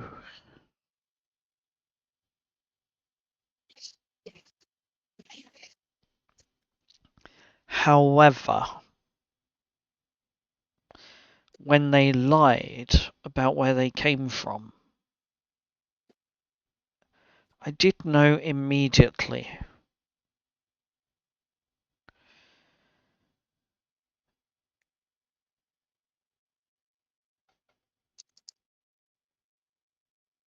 And trust me, I hate being able to see the truth all the time.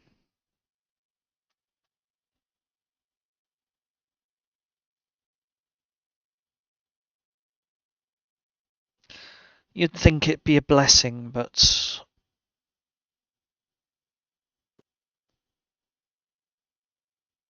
and she starts reminiscing a little bit.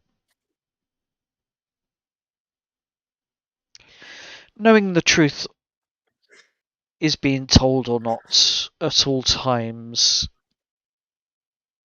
can be a burden. One that I do not wish to carry for much longer.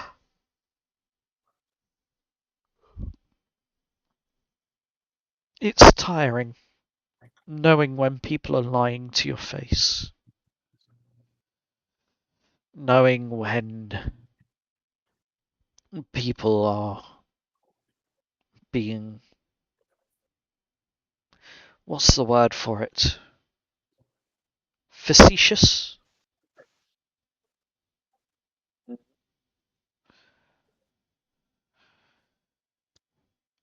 Sounds tiring. I Especially imagine... some places. Yes. I imagine an equivalent that might be more comprehensible. Maybe someone with a telepathic ability to read everyone's minds around them all the time without being able to filter or stop it from happening.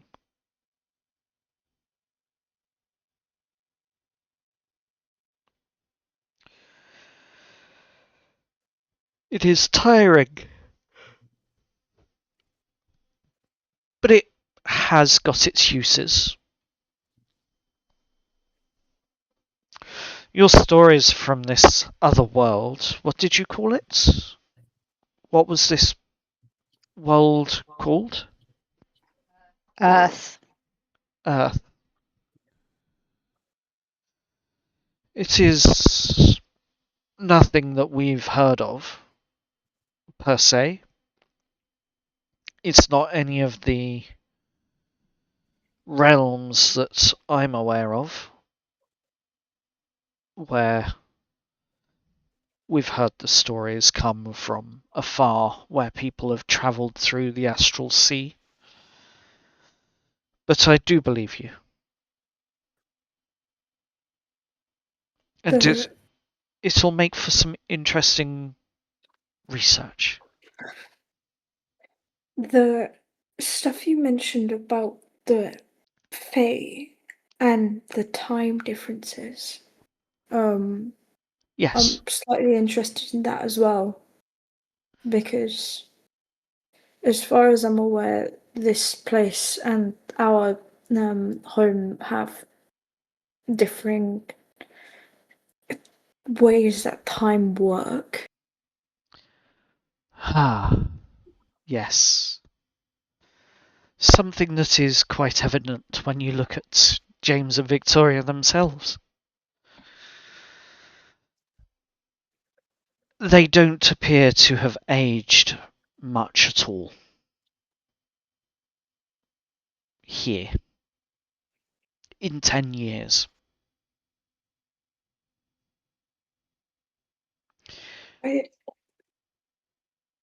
But they insist that they... Oh, last time I spoke to them when I got a dress made for me, they insisted that if they weren't here, that they would be dead. And it's odd, because there was a truth in that.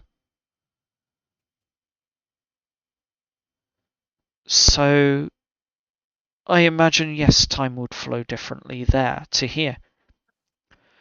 I don't know which way, myself. I can only assume it would be flowing faster over there than it is here. How long have you been here?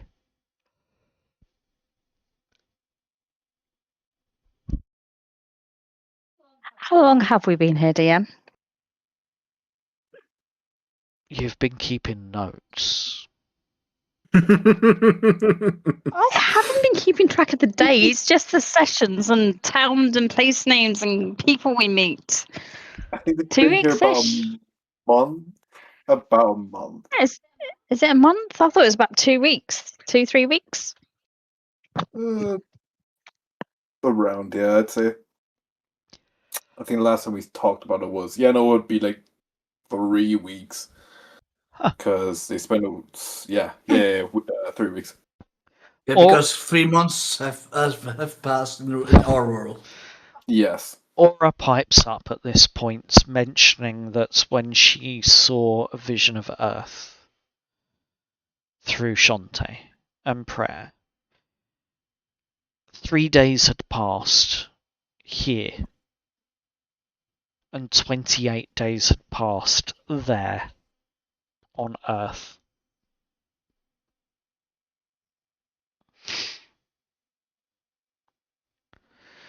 Whilst you've all been talking and sharing stories and memories, she's had a small globe, crystal orb, in her hands. And she's been twirling it around. And you see what appears to be something pulled from a distant memory, from when you see those images of Earth taken from space. It's a bit crudely shaped. It doesn't quite match correctly. Like, there's a lot of blue ocean and no big land masses, just a small island with one big capital and a couple of smaller dotted villages on that island. But you do see that it appears that she's trying to craft the Earth in her hands within this globe. And she takes a look at it.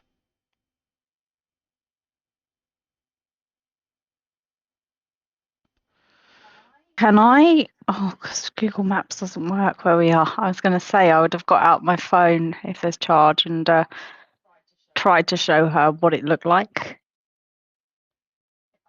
I have an app for that. Okay. So you do have on Google Maps the ability to download local maps of areas. I would like you to roll a d20 and I want you to add your survival modifier. G20 so plus survival. I'll have to add it on manually. Oh God. Survival. That's going to be a 12 total.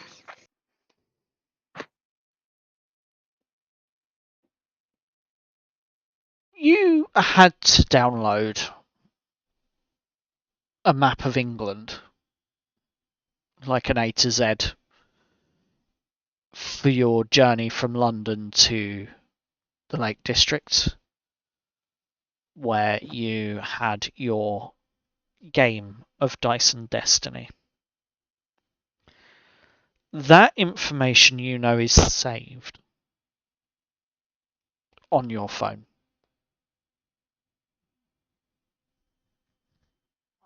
I will show her and I will say this is the country that most of us are from. We're all from the UK, right? Steve, Are you from the UK? This is the country we're from. There's many, many countries and many, many continents on Earth, but this is our little island.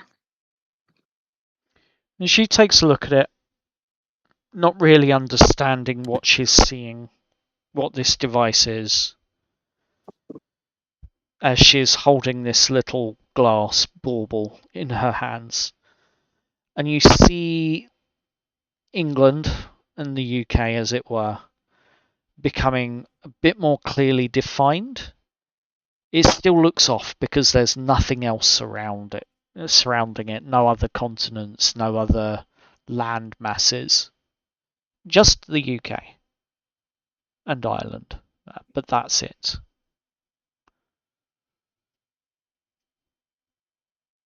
Huh. And she looks at her glass bauble and globe. So this is where you're from. Yeah, it's about 700 and something miles from bottom to top. Not sure width-wise. So pretty small. Yeah, pretty small. But interesting nonetheless. And she sets it down on a small little stand that she has for it. Well, and as she begins to speak a sentence, there is a knock on the door. 3 loud rasps on the door. Do excuse me a moment, would you?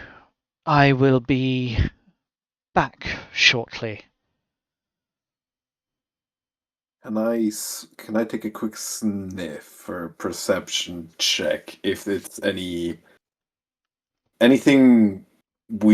I've smelled before? You can indeed. I'll let you roll that perception check. Good, because I have advantage on that because it's scent based. Mm-hmm. Bleeding lycanthropes. 24! Damn! It is an ongoing sniff test, so when it's appropriate, I will tell you. Hell yeah. She gets to the door, and no, this isn't a scent you've smelt before, but you can sense that there is a smell of anxiety coming from this individual. But as she opens the door, you hear a call from someone outside. Gentle, quiet, but loud enough for you to hear. The Ritter asking questions 2 streets over. You all see her nod. You all see Marla nod and close the door. And the runner disappears. And that is where we're going to end tonight's session. So, for those that are on the stream and listening and watching, I thank you. It has been a wonderful session. I'm sure the rest of the party will agree. There is a lot of mystery and intrigue that has just opened up. Yes? Yeah. Yup. Wonderful. So with that, we say goodbye. Bye! Bye bye. Bye. And I encourage you to check out our other streams, our other shows, and to join our wonderful Discord community on the D&D Void. Bye!